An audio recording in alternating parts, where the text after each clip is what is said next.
एउटा यस्तो देश जहाँ विवाह गर्नका लागि युवती मोटाउनुपर्छ।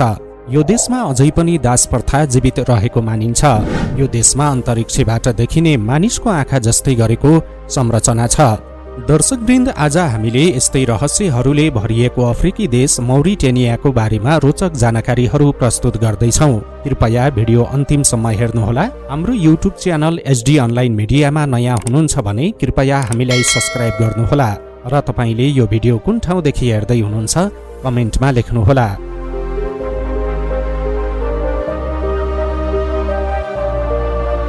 सबैजसो युवतीहरू आफूलाई सुन्दर बनाउनका लागि आफ्नो शरीरको तौल घटाउने गर्दछन्। तर यो संसारमा एउटा यस्तो देश पनि छ जहाँ युवतीहरू आफ्नो शरीरको तौल बढाउनका लागि मरिहत्ते गर्ने गर्दछन्। यो चलन अफ्रिकी देश मौरिटेनियाको हो, जहाँ युवतीहरू विवाह गर्नका लागि मोटाउनु पर्ने हुन्छ। पुरुषले विवाहका लागि मोटी युवतीहरू मन पराउने गर्छन्, जसले गर्दा युवतीहरू आफ्नो तौल घटाउनका सट्टा बढाउन चाहन्छन्।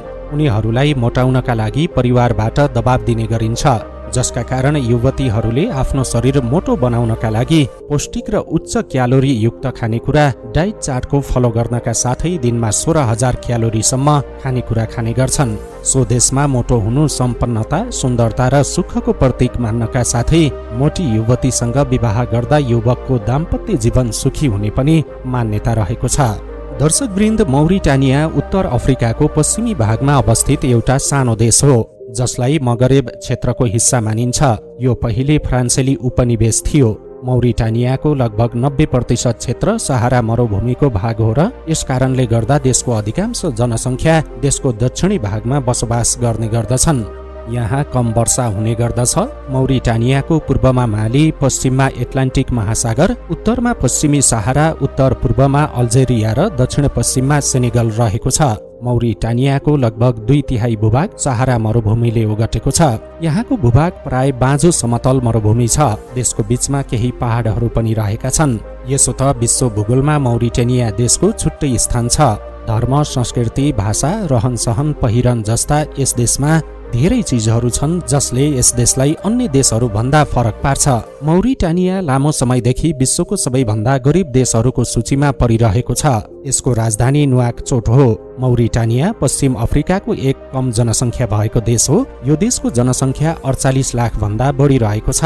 यसका विभिन्न आदिवासी समूहका संस्कृतिहरू निर्बाध रूपमा मिसिएका छन् र विभिन्न विदेशी संस्कृतिहरूको प्रभावलाई पनि झल्काउने गर्दछ।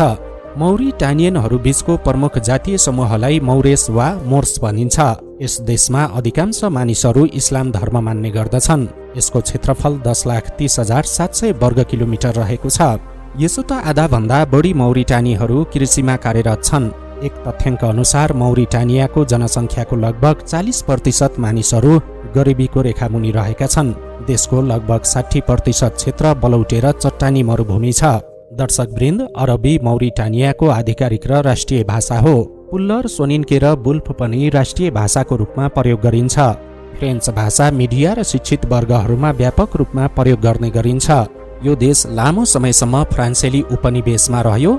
यो देश 28 नोभेम्बर 1960 मा फ्रान्सबाट स्वतन्त्र भएको थियो। यसो त मौरिटानियाको मुद्रालाई ओगुया भनिन्छ। दर्शकवृन्द, दुःखको कुरा त के छ भने प्राकृतिक स्रोतहरूमा धनी भए पनि मौरिटानियाको जीडीपी निकै कम छ, जबकि अधिकांश जनसङ्ख्या अझै पनि जीविकाको लागि कृषि र पशुधनमा निर्भर छन्। मौरिटानियामा फलामखानी प्रशस्त मात्रामा रहेको छ। वास्तवमा यस देशको सबैभन्दा अग्लो हिमाल माउन्ट इलिज लगभग पुरै फलामबाट बनेको छ। मौरिटानियनहरूले आफूलाई इस्लामको सबैभन्दा उत्कृष्ट अनुयायीको रूपमा मान्दछन् र विश्वास गर्छन् कि उनीहरूको समाज अफ्रिकामा सबैभन्दा इस्लामिक छ। यस देशमा दिनको एक निश्चित समयमा मानिसहरू एकजुट भएर प्रार्थना गर्न पूर्वतिर फर्कन्छन्।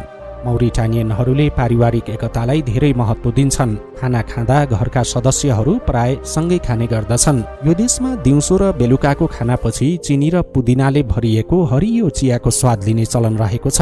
यसो त मौरिटानिया दास प्रथा उन्मूलन गर्ने अन्तिम देश हो। देशले 1981 मा एक कानुन पारित गरेको थियो, तर 2007 मा दास प्रथा जीवितै भएको समाचार बाहिरिएको थियो। दास प्रथाले यहाँको संस्कृतिभित्र गहिरो जरा गाडेको छ।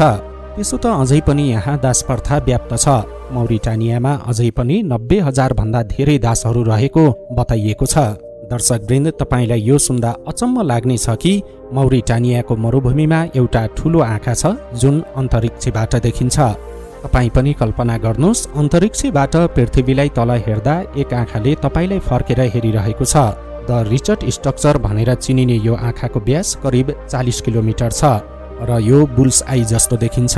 यसको निर्माणको सही कारण भने अझै पनि पत्ता लाग्न सकेको छैन, तर चट्टानको निरन्तर क्षरणका कारण यो संरचना बनेको मान्ने गरिन्छ।